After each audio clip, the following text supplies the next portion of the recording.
안녕하세요. 그래서 13번째 책을 이야기할 시간입니다. 저는 산꽃입니다. 안녕하세요. 바로 간다 박안입니다. 저는 6월의 초록 유초입니다. 네.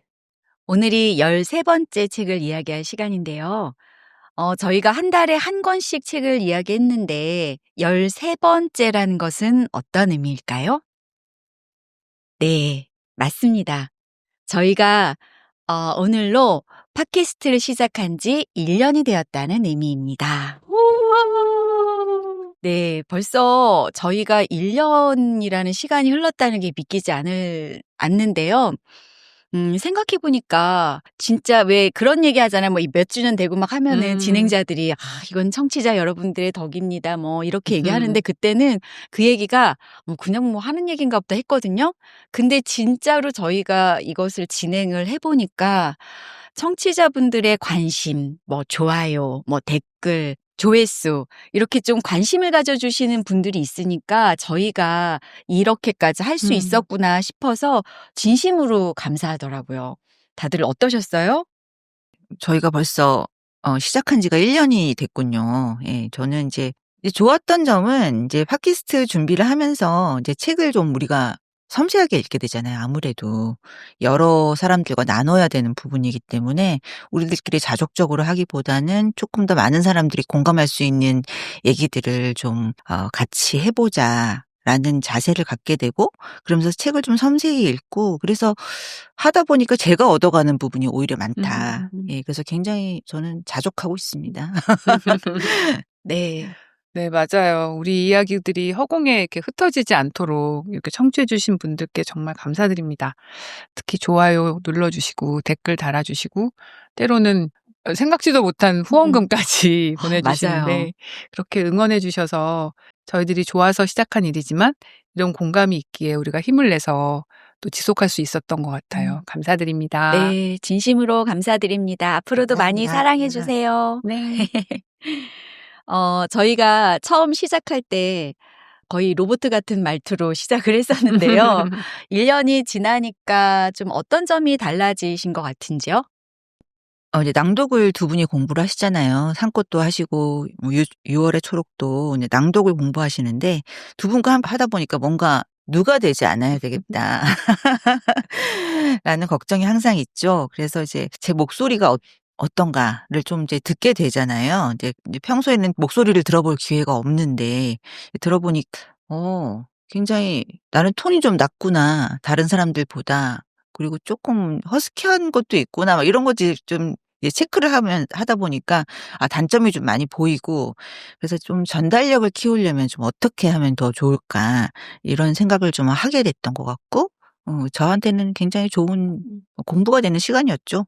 그 전달력 말씀하시니까 저도 그 생각 많이 했었어요. 그냥 혼자 이야기하거나 아니면 그냥 모임에서 이야기할 때는 제 목소리를 못 들으니까 전달력 생각을 별로 못 했는데 이걸 녹음하고 나서 들으니까 제가 뭐 같은 이야기를 뭐 반복한다든지 아니면 뭐 말하는 데 습관이 있다든지 하는 게 느껴져 가지고 그런 것들을 좀 개선하게 되더라고요. 그런 게 인제 그 방송에는 잘 드러나지 않은 것은 저희 유초의 편집 덕분에 저희가 좀 그런 실수들을 좀 많이 제거를 했지만 그런 점들을 많이 생각하게 됐다는 점도 좋았던 것 같아요. 유초는 맞아요. 저도 발음을 제가 잘 챙기지 못하더라고요. 1년 전에 산꽃이 낭독 공부를 권유했을 때 '아 팟캐스트에 도움이 좀 되겠다.'라는 생각을 많이 했어요. 그렇지만 여전히 말하다 보면 이 받침을 후루룩 말 때가 있어 가지고 조심하고자 하지만 참 그게 쉽지 않네요. 그 습관을 고친다는 게. 맞아요. 오래된 습관이라. 네. 그다음에 또 저 편집을 담당하다 보니까 저희 녹음본을 5-6번 듣게 되거든요. 근데 들을수록 너무 좋은 거예요. 자화자찬이지만. 그래서 또 때로는 이제 저희가 녹음이 이제 길어질 때는 녹취를 해서 이렇게 포인트를 잡기도 하는데 이렇게 글로 보는 것도 너무 좋아서 얼마 전부터는 인터넷 언론 오마이뉴스에 글로 읽는 팟캐스트 그래서를 연재하기 시작했습니다. 또 저희가 10회차부터 유튜브도 올리기 시작했잖아요. 네. 그래서 이렇게 확장되는 일들이 너무 재밌고 때로는 버겁기도 하지만 또 힘이 납니다. 오늘은 저희 방송 돌잔치 특집으로 중간중간에 퀴즈가 나가는데요. 퀴즈에 답을 달아주신 분 선착순으로 커피 쿠폰 선물이 기다리고 있습니다. 많이 많이 참여해주세요. 아, 그런데 선물은 1인 1쿠폰이니까요. 이제 한 분이 문제를 여러 개 맞춘다고 해서 쿠폰이 많이 나가는 건 아니라는 점 기억해 주시기 바랍니다. 이제 유튜브에도 방송이 나가고 있잖아요. 그래서 유튜브나 팟캐스트나 편한 데에다가 답을 올려주시면 되고요. 저희가 시간으로 체크하도록 하겠습니다.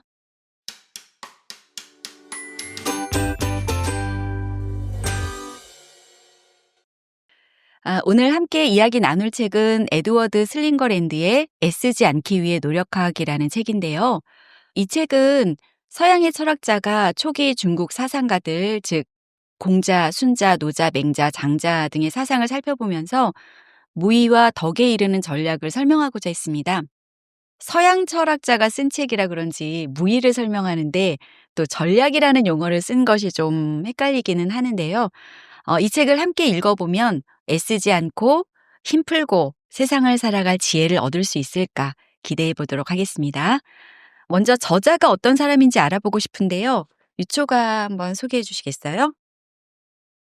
에드워드 슬링거랜드는요, 스탠포드 대학 졸업 후 UC 버클리 대학에서 석사학위, 스탠포드 대학에서 종교학으로 박사학위를 받았습니다. 지금은 캐나다의 브리티시 컬럼비아 대학교 아시아학과의 철학 교수인데요. 전국시대의 중국 사상과 종교학뿐 아니라 인지언어학, 윤리학, 진화심리학 등 인문학과 자연과학을 아우르는 연구를 하고 있습니다.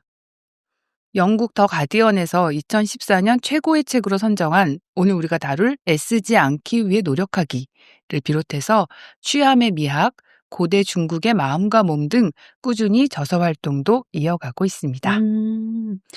오늘 저희가 다룰 책이 영국 더 가디언에서 2014년에 최고의 책으로 선정한 책이네요. 네, 그렇죠. 그럴 만한 책인 것 같아요. 네. 너무 좋았던 것 같아요. 네, 그러면 이 책 그 서론을 보면 서양 철학을 하던 사람들이 동양 철학, 특히 중국의 사상가들에게 관심을 갖게 된 특별한 이유들을 소개를 했던데요. 박안께서 그 이유와 함께 이 책에 대한 대략적인 소개를 좀 부탁드릴게요. 서구의 철학이 되게 인간의 이성을 강조하는 것이었잖아요. 그러니까 인간은 만물의 영장이고 인간 이성이 모든 걸 해결할 수 있다. 그렇게 믿는 방향이 있었는데 근데 어떻게 됐나요? 그러니까 두 차례의 세계대전을 겪으면서 우리가 뭘 할 수 있지? 인간 이성이 뭘 해낼 수 있을까?라는 좀 인간 이성에 대한 이게 과연 믿을 만한 것인가에 대한 의문을 좀 던지게 된 것 같고 물질 문명이 야기한 참극에서 좀 벗어나려면 좀 자연으로 돌아가야 된다라는 그런 생각을 할 수밖에 없잖아요. 그래서 도올 선생님도 뭐 노자와 21세기 뭐 이런 책에서 이제 말씀하셨듯이 이제 이제는 동양 철학의 시대다. 그렇게 말씀하시죠. 저도 되게 동의하는 편이에요. 그러니까 서양 철학에 되게 강조하던 주체, 이성 이런 게 아니라 동양 철학은 그 반대로 좀 관계, 지혜 이런 데로 좀 눈을 돌리자라고 하는 지금 시대적 맥락하고 좀 비슷한 것 같아서 예, 설득력이 있다고 생각을 하고 그러던 차에 이제 이 책이 되게 반갑게 읽혔거든요. 그래서 이 책은 이제 노자, 장자 같은 도가 사상에 등장하는 무의를 이제 설명하고 분석하는 책인데요. 그러니까 무의는 없을 무, 할 위, 그러니까 이제 함이 없다라는 뜻을 갖는 말이에요. 그러면 아무것도 하지 말아야 되나?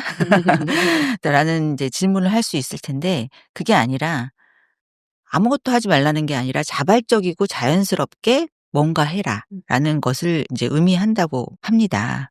외부의 강제나 뭐 계획적인 의도, 의지 그런 거 없이 자연스럽게 하는 자발성 이런 걸 얘기하는 거겠죠. 예를 들면 뭐 공부도 아이들이 엄마가 해라든지 성적을 잘 받아야 뭐 너는 좋은 대학 갈 수 있어라는 어떤 그런 생각에 지배당하지 않고 자발적으로 자연스럽게 자기가 필요로 해서 하는 공부 이런 것들이 좀 이 무의와 가깝지 않을까라는 생각을 좀 하거든요. 그래서 이 책이 좀 가장 좋았던 점은 저는 이 무의를 되게 동양 철학의 오래된 개념이잖아요. 근데 그거를 현대 인지 과학의 관점에서 되게 설명하고 있는 점이었어요. 인지과학적 관점에서 이제 머리로 하는 것들 그러니까 뭐 합리적 추론이나 뭐 의도적 통제 이런 것들을 좀 줄이고 가슴으로 하는 것들. 예를 들면 정서적이고 신체적이고 그런 인지를 좀 작동시켜야 된다. 인지라고 하면 머리로만 하는 걸로 알고 있지만 사실은 뭐 체화된 인지 그런 얘기도 하잖아요. 그래서 몸으로 하는 인지도 사실 있는 거거든요. 그래서 그런 몸으로 하는 인지를 조금 작동을 시켜야만 이 무의는 잘 작동하게 된다. 무의의 상태가 될 수 있다. 이런 얘기를 하는 거죠. 결국 이런 것 같아요. 이 말은 머리와 몸이 하나가 된 상태. 그거를 이제 얘기하는 거 아닌가라는 생각을 좀 하게 된 것 같아요. 이 각 장에서 이제 공자, 순자, 맹자, 노자, 장자의 무의를 보여주면서 오늘날 우리가 실생활에서 발견되는 다양한 무의는 어떤 게 있을까 생각해 보고 또 우리가 그대로 좀 실천해 볼 수 있는 되게 재미있는 책인 것 같아요. 우리와 멀리 떨어진 뭐 성인이나 도인들, 뭐 군자들만 할 수 있다고 생각했던 그 무의를 우리도 우리 삶 속에서 이런 태도로 살아볼 수 있다고 하는 어떤 그런 방법들을 좀 알려주는 것 같아서 되게 재밌게 읽었습니다, 저는. 예. 저는 서론에 나온 말씀하신 것 중에서 재밌었던 게 신체화된 인지라는 용어가 있더라고요. 그러니까 저희는 서양 철학을 공부한 건 아니지만 저희 그 학제 자체가 서양 철학을 배경으로 해서 만들어진 학제다 보니까 약간 지식적으로 뭔가 공부하는 것이 공부라고만 생각했었는데 신체화된 인지라는 게 머리로써 하는 게 아니라 몸의 감각, 뭐 예를 들면은 예술가들, 몸의 감각으로 하는 뭐 운동선수들, 이런 몸의 감각이 잘 익혀진 사람들, 그런 것을 동양 철학에서 예전에는 이상화된 인간이라고 얘기했다는 점이 되게 인상적이었어요. 네네. 맞아요. 우리는 동양 철학하면 선비 생각나고 앉아서 글 읽고 공자왈 맹자왈이라고 생각했는데 그렇지 않다는 점이 너무 재밌었고요. 저도 여기서 퀴즈를 하나 내려고 합니다. 짜잔. 짜잔. 저자는 그 무의의 개념을 서양 철학에서 비슷한 개념으로 몰입을 얘기하고 있더라고요. 이 몰입은 칙센트미하이가 말한 몰입이죠. 저희가 지난 1년 동안 다룬 책 중에 바로 이 칙센트미하이가 말한 몰입이 나온 책이 있습니다. 오, 그런가요? 그것은 무엇일까요? 1. 도둑맞은 집중력. 2. 도망가는 집중력. 3. 도로 찾은 집중력.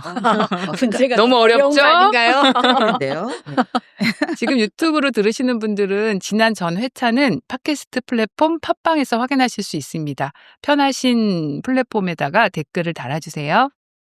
네, 오늘 저희는 이 책 중에서 특히 노자의 도덕경을 다룬 4장, 애쓰기를 그만두기를 중점적으로 다뤄보려고 하는데요. 그 4장의 서두에 보면 시골에 살면서 손으로 밭일을 하고 세상을 거부하는 장저와 거릭이라는 인물이 나오거든요. 자발적으로 속세를 떠난 학식 있는 엘리트 은둔자들인데요. 저자는 논어에는 이 은둔자들이 게으른 낙오자처럼 보이는 것으로 끝난다고 설명을 했고 이 은둔자의 메시지가 바로 도덕경이라고 소개하고 있는데요. 공자와 노자는 철학적으로 조금 다른 지점이 있는 걸로 보이거든요. 혹시 이해하기 쉽게 설명을 해주실 수 있을까요? 공자, 맹자는 유가, 그리고 노자, 장자가 좀 도가로 분류되는 사상가들이라고 볼 수 있겠죠. 근데 좀 다르죠. 장자를 읽어보면은 엄청 공자를 비판하는데요. 되게 까요, 공자를. 이렇게 보여지는데 여기서도 공자 일행이 이제 강을 건너기 전에 쟁기를 끄는 농부를 만나죠. 장저 거릭을 만나는 이야기가 나오는데 공자가 강을 건너기 위해서는 자로라고 제자가 있는데 제자를 보내서 어디서 건너가야 얕으냐 강이. 그래야 건너갈 수 있으니까 물어봐요, 그 사람들한테. 그랬더니 대답을 안 해주고 그냥 가는 거예요.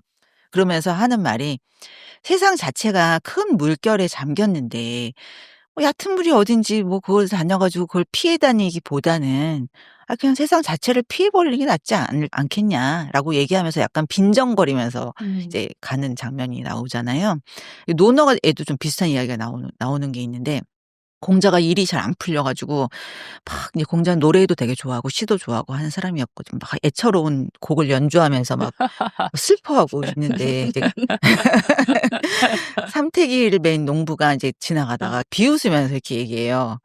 물이 깊으면 옷을 입은 채로 건너고 물이 얕으면 옷을 걷고 건너면 될 일이지. 그렇게 앉아서 어떡하냐. 이렇게 한탄하고 있냐. 그렇게 하는 얘기를 하면서 이제 떠나거든요. 또 뭔가 이런 얘기를 들으면은 이제 감이 잡히죠. 네. 공자는 절차 탁마를 강조했죠. 즉 군자가 되기 위해서는 끝없는 공부와 노력이 필요하다. 철저히 현실에 발딛고 서가지고 현실 속에서 어떻게 우리가 살아가야 할 것인가를 끊임없이 이제 고민하고 얘기했던 사람이기 때문에 예법, 의례 이런 것들을 좀 중시하는 것 강조한 이유도 현실 속에서 우리가 어떻게 싸우지 않고 조화롭게 잘 살아갈 것인가를 고민했기 때문에 이런 것들을 강조했던 거거든요. 그런데 이제 장저와 거릿 같은 사람들은 좀 다르죠. 세속적 차원에서의 변화를 추구하기보다는 세속적 가치 기준의 어떤 그런 문법의 틀을 좀 벗어나자라고 말하는 것 같잖아요. 이 사람들이 과연 세상을 등지고 사회 변화 이런 거에 난 관심 없어라고 하는 어떤 그런 은둔자이기만 한 것인가라고 했을 때는 또 그렇지 않은 것 같아요. 이 책을 보면은 그렇지 않다는 확실한 말을 하고 있죠. 그러니까 무의라는 게 안 하는 게 아니라 뭔가 하는 거다. 애쓰지 않기 위해서 노력하는 거다. 이런 말을 계속 하고 있기 때문에. 근데 그런 얘기들이 이제 굉장히 어려운 게 들리고 하지만 우리가 이 책을 좀 잘 얘기하는 과정에서 조금 다가갈 수 있으면 좋겠다라는 생각이 드네요. 네. 그 노자 이야기를 이렇게 들어보면 항상 역설적이에요. 애쓰지 않기 위해서 또 노력해야 된다. 그것도 애쓰는 건데 근데 그 또 얘기를 들어보면 차원과 층위가 다른 말이어 가지고 항상 그 역설에 대해서 우리가 이해를 할 수 있도록 하는 그런 책인 것 같고 네, 이 책에 보면은 그 노자 12장에 나오는 글을 인용하면서 눈의 욕망에 대해서 얘기한 부분이 있어요. 그 인용한 내용을 잠깐 읽어 볼게요. 다섯색은 사람의 눈을 멀게 한다. 다섯 소리는 사람의 귀를 먹게 한다. 다섯 말은 사람의 입을 버리게 한다. 말 타고 수렵하는 것은 사람의 마음을 미치게 한다. 취하기 힘든 재화는 우리의 앞길을 막는다. 이에 성인은 배를 생각하지 눈을 생각하지 않는다. 그러므로 눈을 버리고 배를 취한다. 이런 말이 있는데요. 이게 노자의 관점에서 배는 기본적인 인간 욕구라고 할 수 있고 눈은 우리를 유혹하는 욕망이라고 할 수 있잖아요. 정말 노자 할아버지의 절묘한 비유라고 생각을 했는데요. 우리 일상에서 눈의 욕망을 자극하는 것들이 굉장히 많잖아요. 그것에 대해서 한번 이야기 나눠볼까요? 네, 저도 요즘 지인들과 노자 이야기라는 책을 가지고 노자 공부를 하고 있는데요. 눈에 보이면 갖고 싶은 거 정말 사람의 심리인 것 같아요. 인스타그램 이렇게 보다가 맞죠. 중간중간 광고 뜨면 또 저한테 맞는 걸 띄우잖아요. 그러면 꼭 사야 될 것 같아요. 꼭 사야 될 것 같고 그래서 어제만 해도 그 겨울옷의 부피를 줄여주는 압축 뭐라고요? 파우치팩. 네, 맞아요. 그래서 살까 말까 어제 한참 고민했었거든요. 근데 저는 지금까지 색즉 시공이라는 말에 너무 좀 매여 있었다는 생각을 노자 공부를 하면서 알게 됐어요. 보면 그런 마음이 생기니까 그럼 아예 안 봐야 돼. 라는 식으로 생각하고 있었거든요. 그런데 노자 공부를 하면서 보지 않는 게 방점이 아니라 제대로 보는 게 방점이 있다는 생각이 들었어요. 사람이 살면서 눈과 배가 떠나서 살 수는 없는 거잖아요. 보고 먹고 어차피 봐야 한다면 제대로 봐야 된다. 만약에 내가 명품 가방을 갖고 싶다. 그럼 명품 가방을 보지 마가 아니라 내가 왜 명품 가방을 갖고 싶지? 진짜 가방이 필요한 건가? 아니면 친구들이 다 하나씩 갖고 있어. 그래서 나도 그 무리에 끼려면 하나씩 가져야 되는 거 아니야? 라는 생각을 하고 있는 건지. 사회적 관계 때문에. 아니면 내가 명품 가방을 하나 듦으로써 나의 재력을 좀 나타내고 싶은 건지. 그 나를 들여다보는 마음의 눈을 갖고 있어야 세상을 살아가는 지혜를 얻을 수 있다라는 생각이 들어서 이 눈과 배에 대한 비유를 보면서 그런 생각을 했습니다. 너무 공감되는 말씀이에요. 그 마음의 지혜를 가지고 세상을 볼 수 있다면 정말 그 노자 할아버지가 말씀하시는 게 그런 것 같거든요. 저도 좀 비슷한 생각했어 가지고 그 저희 지난 시간에 읽었던 그 종이동물원 있잖아요. 그 뒷부분에 보니까 천생연분이라는 꼭지가 있던데 되게 재밌게 읽었어요. 거기 보면은 그 AI 비서 틸리라는 애가 나와 가지고 계속 뭐 어디를 가야 되고 지금은 뭘 해야 되고 오늘 신발을 뭐 신어야 되고 뭐 이런 거 다 알려주잖아요. 근데 그중에서 얘한테 꼭 필요할 것 같은 광고를 마치 광고가 아니라 진짜 필요해서 너를 위해서 얘기해 주는 거야 하는 식으로 계속 광고를 하는 거예요. 그러면 그 광고를 듣던 주인공은 처음엔 필요가 없었는데 갑자기 되게 필요한 것처럼 느낀다는 거예요. 맞아요. 그래서 그 필요하다고 하는 먹을 걸 먹으러 가고 그 필요하다는 옷을 사야 될 것 같고 이렇게 된다는 거예요. 진짜 눈에 그 벌써 2000년 전인가요, 노자 할아버지가? 그때 이야기했던 노자 할아버지 그 눈의 욕망이라는 게 지금 현대에 고스란히 드러나고 있고 이 책이 미래를 이야기하는 SF 소설이라고 들었는데 미래가 아니라 과거에서부터 현재까지 쭉 지속적으로 이어지고 있는 인간의 기본적인 어떤 속성에 맞아요. 대한 이야기를 하셨구나 싶더라고요. 맞아요. 다가는 어떠셨어요? 저도 이 구절 진짜 좋아하거든요. 그 눈과 배 얘기하는 음. 부분. 아, 어떻게 이렇게 비유를 찰떡같이 했을까라는 생각을 하면서 노자 읽을 때도 그렇게 느꼈는데 배는 그러니까 우리 생존 욕구와 또 관련이 있는 것 같아요. 그 생존하기 위해서는 먹어야 되잖아요. 음. 배가 고픔을 느끼는 건 정말 이거는 인간이 생존을 위해서 반드시 있어야 하는 그런 이제 예, 욕구를 의미하는 것 같고 그 충족되지 않으면 살 수가 없는 거. 예를 들면 뭐 식욕도 그렇지만 또 안전 욕구, 의지할 관계가 있어야 하는 욕구. 사람은 혼자 살 수 없으니까 이런 것들이 어떻게 보면은 우리의 생존에 필요한 욕구들인데 눈의 욕구는 좀 기본적인 욕구라기보다는 생존에 굳이 필요하지 않은 뭐 재완, 사치, 헛된 것, 헛된 욕망 이런 것들을 좀 의미하는 것 같아요. 비슷하게 느꼈던 게 이제 저는 이제 쇼핑을 안 좋아해요. 다리도 아프고 잘 못 고르는 거니까. 근데 어쨌든 옷이 필요해. 그래서 옷을 사러 이제 가면은 너무 예쁜 옷들이 많잖아요. 근데 내가 필요한 거는 사면 꼭 내 스타일. 딸이 매달 욕해요. 아휴, 엄마는 꼭 엄마 같은 것만 사오라. 아, 네. 그렇잖아요. 그래서 뭐 비슷한 거 사가지고 나 그것만 사가지고 오거든요. 근데 이제 그러고 나면 눈이 이제 뭔가 많이 봤잖아요. 그러니까 집에 오면 삼삼하게 그 봤던 것들이 계속 맞아. 떠오르는 삼삼해. 거예요. 그래서 홈쇼핑에 막 들어가 봐. 필요한 거 이미 샀는데 뭐 가격도 막 비교해 보게 되고 그러다 뭐 어떻게 보면 또 결제도 하게 맞아요. 되잖아요. 불필요한 것 그런 욕망을 얘기하는 것 같아서 사실은 이제 그게 아까 유초가 '내가 이게 정말 필요한 건가?' 이 생각을 우리가 매 순간 하기 힘들잖아요, 맞아요. 욕망에 빠져버리면. 그래서 이제 노자는 그렇게 얘기해요. "불필요한 걸 보이지 말아라."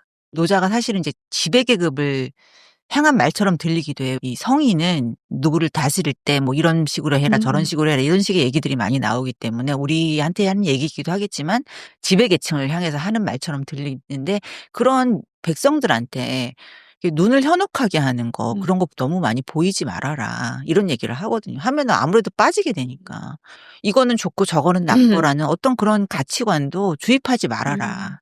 그러면 다투게 된다. 이제 이런 얘기들이 막 나오거든요. 그래서 눈의 욕망에 안 빠지려면 조금 쇼핑도 좀 꼽살 좀 하고 해야 돼. 예, 좀 노력을 실적으로 생활 속에서 해야 될 것 같아요. 예. 예. 네, 저희가 그 배의 욕구, 눈의 욕망 이런 이야기 하다 보니까 갑자기 생각이 나는데 저희가 예전에 함께 다룬 책 중에서 한 인물이 이런 얘기 자주 하던 인물이 있었어요. 안 하는 편을 택하겠습니다. 그 인물 기억나시나요? 네. 그렇죠. 너무 네. 사랑하는 그 인간이 기본적으로 갖는 욕망의 세계에서 벗어나서 나중에 배의 욕구까지 거부했던 인물이었는데요. 그 인물의 이름은 뭘까요? 이게 두 번째 짜잔. 퀴즈입니다. 자, 보기를 내드릴게요. 1번 필경사 바로 간다. 2번 필경사 바틀비. 3번 필경사 바야바. 이 세 명의 인물 중에 정답이 있습니다. 아시는 분은 댓글을 달아주세요.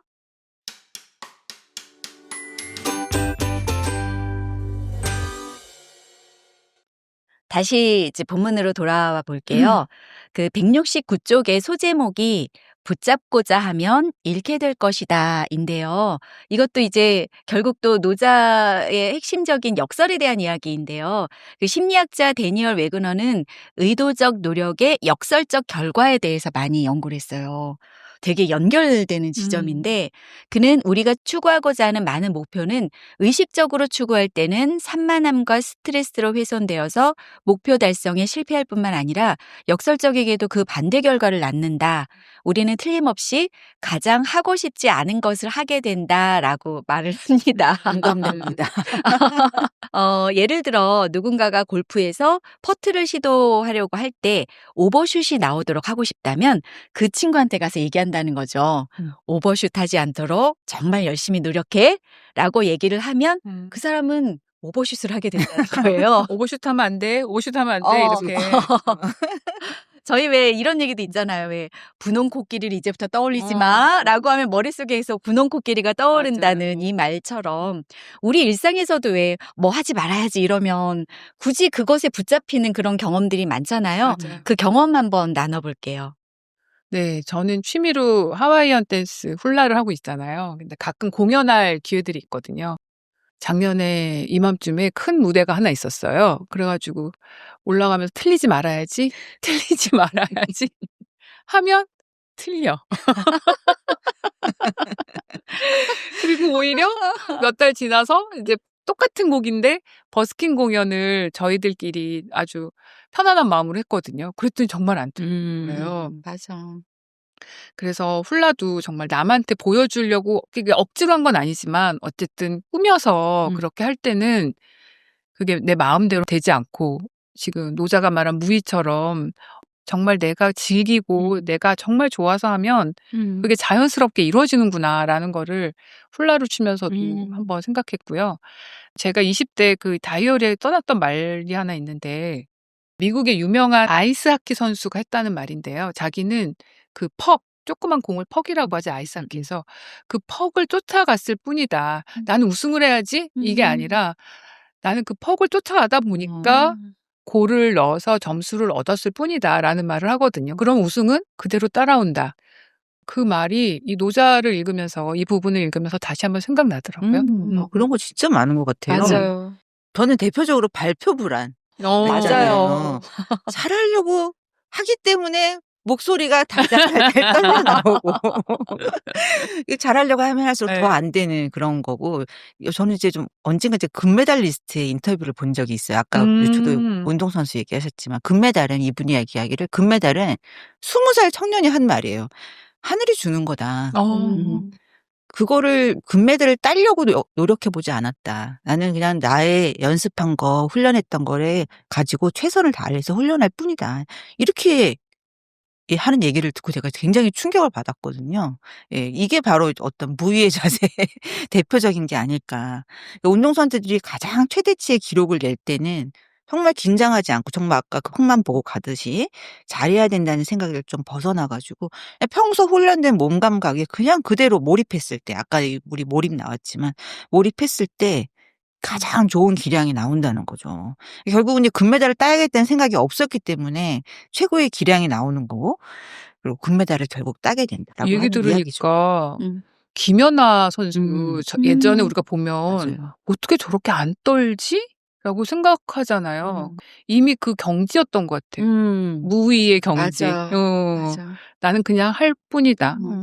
연습했던 대로 그대로. 그럼 뭐 자연스럽게 떨릴 게 할 뭐가 뿐이다. 있어. 그렇죠. 수천 번을 했을 텐데. 그렇다고 노력하지 않아야 된다는 얘기는 아니고. 그러니까요. 그렇죠. 그게 딱 무위의 그렇죠. 개념인 것 같아요. 맞아.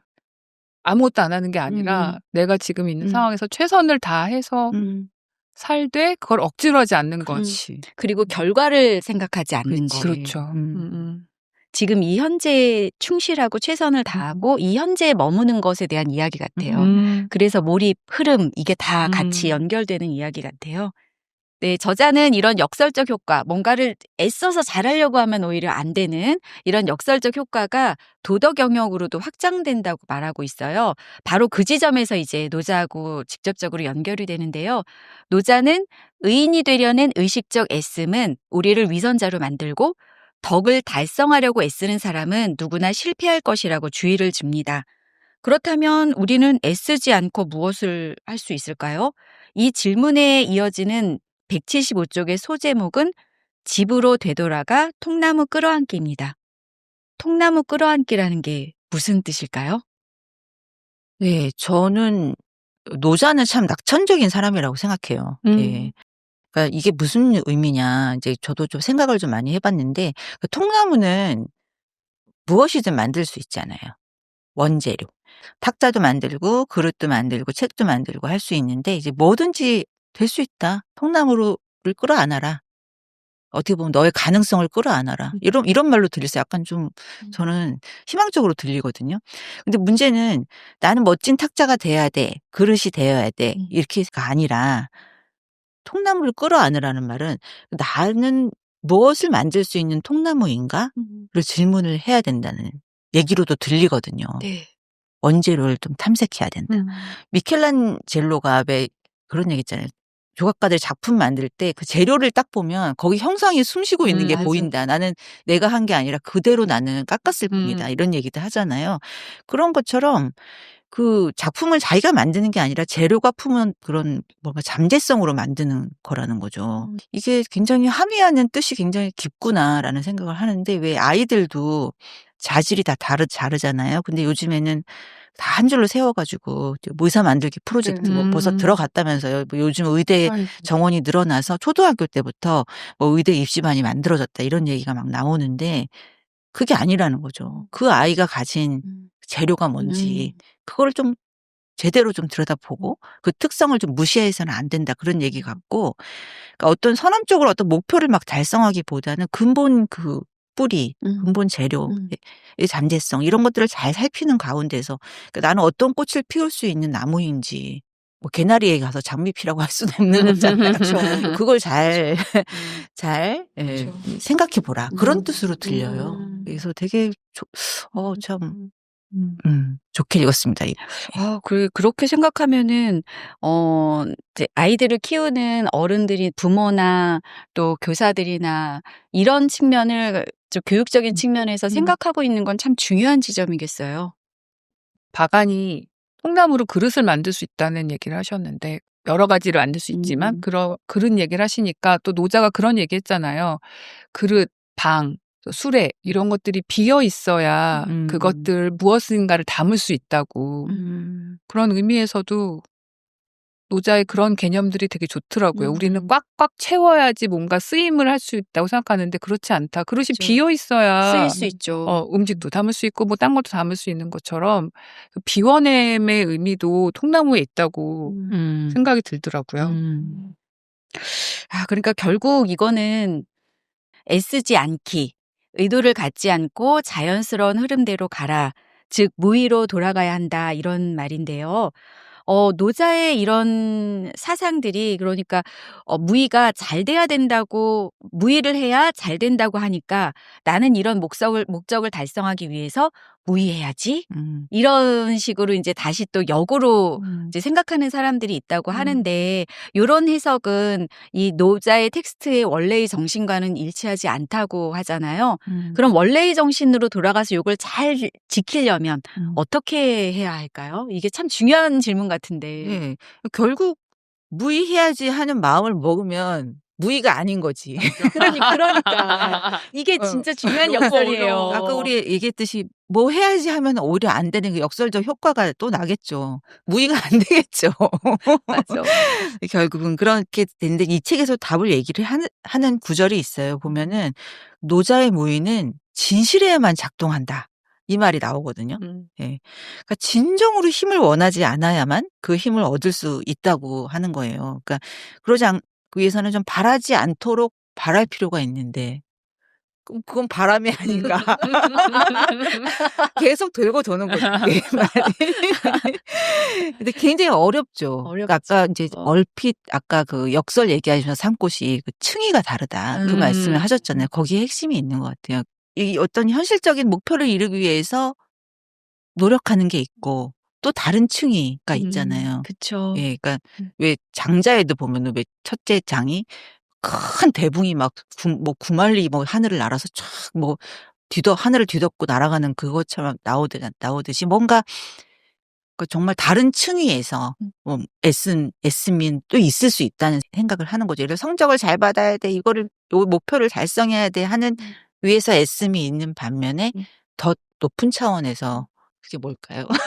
그러니까 이런 거 네. 아닌가요? 그러니까 내가 1등을 해야지라고 공부를 하는 거와 내가 진짜 공부를 해서 얻는 즐거움, 내가 뭔가 성취를 하면서 얻는 즐거움이 있으면 그게 무의적인 즐거움이 그럴 것 아닌가요? 같아요. 그냥 네. 공부가 재밌어서 하는 거. 그쵸. 쉽지 않죠, 근데 사실. 그쵸. 쉽지가 쉽진 않지만. 않지만. 근데 이제 그게 공부라고 얘기를 해서 그렇지만 각자에게 재밌어서 하는 일들이 있잖아요. 저희 팟캐스트도 그렇지 않나요? 그렇죠. 그런 네. 것들이 이제 무의와 가깝지 않나. 재밌어서 그러니까 저희가 하는 뭐 것들. 팟캐스트로 뭐 성취자 1등을 찍겠다. 구독자 1등을 아니지. 찍겠다. 아니면 돈을 많이 유명해지겠다. 벌겠다. 뭐 그런 의미가 아니라 진짜 저희가 읽은 책이 너무 즐겁고 조금 더 많은 사람들과 공감하기 위해서 이런 방송을 만든 거잖아요. 그럴 때 얻는 것들도 무의인 것 같아요. 이러다가 저희가 이제 뭐 실버 버튼을 받는다. 그렇죠. 저희가 웃으면 안 되는. 실버 버튼을 받기 위해서 하는 건 아니지만 아니지만 하다 보니 그렇죠. 네. 그렇게 자발적으로 한다면 그 자발성하고 자발성, 예. 정말 관련이 많은 것 네, 같아요. 네. 무의가. 네. 네. 많은 이야기들 나눴는데요. 저희가 그러면 이제 자꾸 마무리하는 의미에서 노자를 읽으면서 이 무의의 개념이 가슴에 딱 들어왔던 뭐 문장이나 뭐 너무나 많겠지만 그런 것들이 있으면 하나씩 소개하면서 마무리해 볼까요? 저는 이제 한 줄 기억으로 남겨간다면은 무의는 아무것도 하지 않는 게 아니라 자발적이고 자연스럽게 뭔가 하는 것이다. 네, 그 말인 것 같아요. 옛날에 이제 우리 책 모임에서 했던 책인데 이제 조나선 하이트의 바른 마음에 나오는 그 내용이 생각이 나더라고요. 그 코끼리와 그 등에 올라탄 기수의 비유가 나오는데 직관하고 합리적 추론의 관계를 그 두 사물로 비유를 한 거거든요. 그러니까 거대한 직관의 코끼리가 먼저 우리는 이제 판단을 내린 뒤에 방향을 틀어서 움직이기 시작하면 합리적인 기수는 그 코끼리의 행동을 보고 부지런히 변호하고 대변한다는 거죠. 내가 의식적으로 뭔가 이제 어떤 판단을 내렸다고 한다면 그거 이전에 사실 그 의식이 한 것이 아니라 내 안에 코끼리가 먼저 해석하고 판단을 내리는 과정이 존재하는 그 코끼리가 의미하는 거는 결국 몸의 인지에 가까운 거겠죠. 신체화된 인지에 가까운 신체화된. 거겠죠. 몸이 중요하나 마음이 중요하냐라고 했을 때 몸만 중요한 것도 아니고 마음만 중요한 것도 아니죠. 그 뭔가 코끼리와 기수가 한 몸이 되어서 딱 움직이는 상태. 이게 바로 무의의 상태가 아닐까. 예, 그런 생각이 좀 들면서 원하는 내 몸을 인식하면서 내가 또 머리도 작동을 시키면서 같이 함께 가는 과정이라는 생각이 들어서 우리가 진짜 진정으로 가야 될 방향이 아닌가. 네. 무의가. 네. 그런 생각을 좀 하게 됐습니다. 저는 178페이지에 이 저자가 도덕경의 10장을 인용하고 있는데요. 당신의 신비한 거울을 닫고 말끔히 하여 한 점 흠도 없게 할 수 있는가? 라고 하면서 이 신비한 거울이 무엇인가? 라고 이제 물어요. 근데 이거를 이제 풀어놓은 여러 가지 책을 보면 마음이 아닐까 생각을 하는데 사실 저는 이 거울에 대한 비유가 되게 좋았거든요. 제가 공부하고 있는 그 노자 이야기에서는 그 거울이 아무것도 가지고 있지 않지만 모든 것을 비춰주기 때문에 또 역설적으로 모든 것을 갖고 있다는 거예요. 그리고 또 거울은 모든 것을 비추면서도 스스로 빛을 비추고 있다는 사실을 인식하고 있지 않다. 이런 말이 나와서 이게 제 마음에 참 삶의 모토로 가져야겠다. 내가 모든 것을 갖지 않아도 다 가질 수 있는 삶. 또 내가 누군가에게 좋은 영향을 미치면서도 그것을 막 나대지 않고 내가 너한테 이렇게 좋게 하고 있어라고가 아니라 그냥 스스로 그들이 알 수 있게 겸손한 것, 내가 겸손한 것, 이런 것들이 노자 도덕경에서 참 배울 만한 자세다라는 생각이 들었습니다. 네, 저도 일초에 그것과 좀 연결을 해서 지금 생각난 게 저는 그 노자 도덕경에서 공성이 불거라는 말이 정말 가슴에 와닿았어요. 공을 이루되 거하지 않는다. 내가 공을 잃었다고 해서 나를 이렇게 드러내거나 나대려고 하지 않고 공을 잃은 자리에 내가 있지 않고 떠난다는 그런 이야기인데 요즘에 왜 요즘 시대의 어른이라고 해서 어른 김장하 네. 이야기 많이 하잖아요. 네. 그분을 보면 딱 정말 무의의 모습으로 공성이불거하신 분이다 이런 생각 맞아요. 많이 들어요. 그 많은 재산들을 정말 어려운 학생들이나 어려운 단체, 꼭 필요한 단체에 기부하시면서도 자기를 드러내려고 하는 자리에는 가급적 가지 않거나 아니면 가도 모서리에 이렇게 구석에 앉아 계셨다고 하잖아요. 맞아요. 근데 그런 자기를 드러내지 않는 모습 때문에 오히려 너무나 많은 사람들이 그분을 어른으로 모시고 마음의 참 스승으로 여기게 됐잖아요. 그것이 바로 무의의 삶이고 공성이불거의 모습이 아닌가 진짜 배우고 싶다라고 맞아요. 생각했었어요. 저도 그 요즘 노자 이야기할 때마다 어른 김장하에 대한 이야기를 많이 하게 되는 거예요. 아, 이 구절도 김장하 선생님? 이 구절도 김장하 선생님?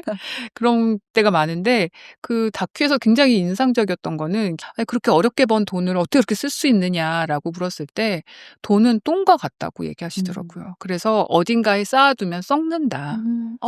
똥은 밭에 뿌리면 거름이 되듯이 돈도 뿌려야 그것이 더 순환이 돼서 좋은 일을 일으킨다라고 하는 말이 너무 기억에 남더라고요. 정말 진정한 어른이구나. 네. 그리고 너무 겸손하시고 네. 그런 모습 본받고 싶습니다. 진짜. 진짜 그분 그 말씀하시니까 그 한약방 하셨잖아요. 네네. 돈을 벌려고 한약방을 한 게 아니어가지고 굉장히 값도 싸게 이제 사람들한테 의료비를 굉장히 싸게 했다잖아요. 근데 오히려 그렇게 함으로써 역설적으로 많은 사람들이 와서 돈을 많이 버시게 된 거예요. 돈을 벌려고 한 게 아니라. 하루에 700제인가 800제를 지을 때도 있었대요. 그러니까 벌려고 하지 않았기 때문에 네. 결국은 더 네. 벌게 되는. 사람들을 이롭게 하려고 했지 벌려고 한 게 아닌데 벌게 된 거예요. 무의의 아주 대표적인 정말 표본이네요. 네. 표본. 네. 네.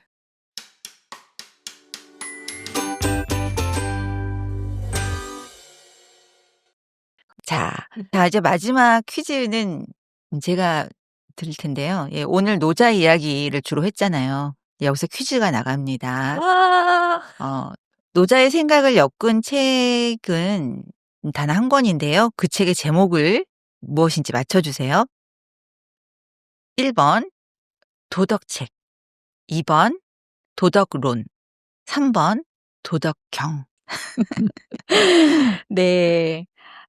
퀴즈에 대한 답은 유튜브나 팟캐스트 아무데나 편하신 곳에 올려주시면 되겠습니다.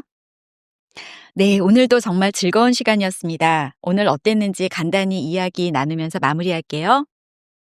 네, 저는 지난 다정한 서술자 방송할 때 저보다 먼저 노자 공부를 하고 계셨던 두 분이 그 노자 공부를 할 때 저를 떠올리셨다고 그래서 저는 그 내용도 모르고 칭찬이겠거니 하고 되게 좋아했었거든요. 그리고 집에 가서 가만히 생각해 보니까 돼지목에 진주 먹거리라는 게 이런 거구나라는 생각이 드는 거예요. 진짜 과분한 칭찬을 받았는데 난 몰라. 그래서 뒤늦게 노자 공부를 하기 시작했는데 아직 저도 한 20장 정도까지밖에 공부를 못했지만 책을 통해서 조금 객관적으로 또 밖에서 바라보는 노자 그런 면들을 또 볼 수 있어서 좋았고 제가 공부하고 있는 노자 이야기에서 또 즐거웠고 아까 박안이 얘기한 것처럼 우리가 너무 이원론적인 생각을 하고 있어서 이거 아니면 이거 또 내 편 아니면 네 편 이런 식으로 너무 이분론적인 생각을 하고 있는데 이런 동양 철학의 그런 지혜들을 보면서 많은 생각을 할 수 있어서 좋았습니다. 돼지목이 진주 먹거리라고 하신 그 부분이 바로 노자적인. 아, 그런가요? 네. 그것이 바로 노자적이죠. 난 뭐 칭찬을 받았는데 난 잘 몰라라고 하시는 그 부분 공성이 불거잖아요. 그 자체가. 그런 생각이 들고 저는 이제 동양 철학을 공부하는 걸 좋아해요. 저는 그래서 이제 논어 읽고 또 장자도 읽고 노자도 이번 한 번 또 읽고 이번에도 맹자 공부를 또 하고 또 있는데 이 사실은 이제 이 잘 모르고 읽으면은 이 뻔한 얘기하는 것 같이 들려요. 이 논어도 왜 보면 그냥 뻔한 얘기하는 것 같아요. 너무 좋은 공부하면 얘기만. 뭐 즐겁다, 뭐 이거 하기 싫지 부력 낳고 뭐 이런 거 이런 뻔한 얘기 너무 단순한 얘기를 하는 거 아니야라는 생각이 들기도 하는데 이제 서양 사람들이 분석을 잘하잖아요. 되게 분석적이잖아요. 그러니까 서양 학자들이 동양 학을 연구하고 그걸 분석해 놓은 책들을 한번 읽고 다시 원본을 보잖아요. 정말 깊은 의미가 읽힐 때가 있거든요. 그래서 그러니까 우리한테는 너무 익숙해서 그리고 이게 그런 면들이 그냥 뻔한 얘기 간단하게 몇 줄로 하기 때문에 뭐 이게 무슨 뜻이야. 뭐 읽고 넘어가기도 하는데 그 안에 그렇게 정말 깊은 의미가 있구나 하는 것을 공부를 또 그런 식으로 하다 보면 더 깊어지는 것 같아요. 그래서 그런 재미에 빠져서 지금 동양 철학 공부를 하고 있는데 예, 오늘은 인지과학을 가지고 와서 또 이 동양 철학의 무의의 개념을 또 설명을 이렇게 하니까 정말 또 이게 진짜 우리 실생활과 정말 밀접하게 연결돼서 이해돼서 저는 너무 좋았고 좀 뭔가 배움을 얻어가는 그렇게 만들어주는 책이었던 것 같아요. 예. 네, 저 공부하기 어지간히 싫어하는 저도 네, 오늘 박완과 유초 이야기를 들으면서 많이 배웠고 정말 재밌고 유익한 시간이었는데요. 방송 들으시는 우리 청취자 여러분께서도 재밌고 유익한 방송이었길, 그리고 다정하게 느껴지는 방송이었기를 바랍니다. 앞으로도 저희 방송 많이 많이 사랑해 주세요. 오늘 감사합니다. 그래서 그래서